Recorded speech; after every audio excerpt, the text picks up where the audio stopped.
AITAH for refusing to keep paying the bills now that my boyfriend is loaded.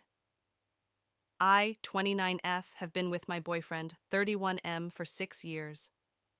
We've built a life together, sharing everything, supporting each other through tough times, and always splitting expenses down the middle.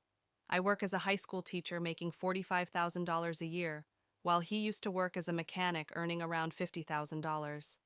We weren't rolling in cash, but we made it work as a team. When things got tough, I always had his back. During the pandemic, when his hours were cut, I covered most of the bills without hesitation because I believed we were working toward a shared future. I even gave him a lot of money for this project of reselling these things, which completely failed and almost drove us to bankruptcy. I never made him feel guilty because that's what you do when you love someone. A few months ago, everything changed.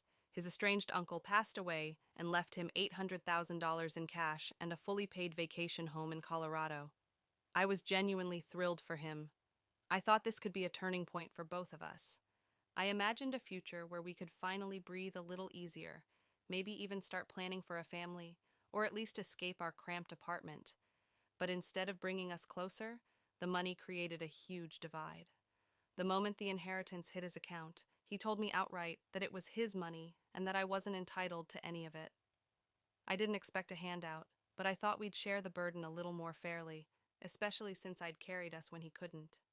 Instead, he quit his job, decided he was retired, and now spends his days gaming and treating himself to luxuries like expensive meal kits and new gadgets, while I'm still working long hours and paying half the bills. He even jokes that he's living the dream, while I'm exhausted every day trying to make ends meet. The final straw came last week when my car broke down. The repair bill was $900, more than I could afford without seriously cutting back. I swallowed my pride and asked if he could help, thinking after all we'd been through, it wouldn't be a big deal. He laughed and said, "You've always been independent, you got this." I was hurt. After years of supporting him emotionally and financially, the second he had the means to make life easier for both of us, he left me hanging. So I told him if his money is his, then the bills are his too. I'm done paying my share. Now he's calling me selfish and accusing me of using him. But honestly, I'm tired of feeling like a roommate while he lives like a king. So, AITAH for refusing to keep paying half the bills when he's sitting on a fortune and I'm barely keeping my head above water?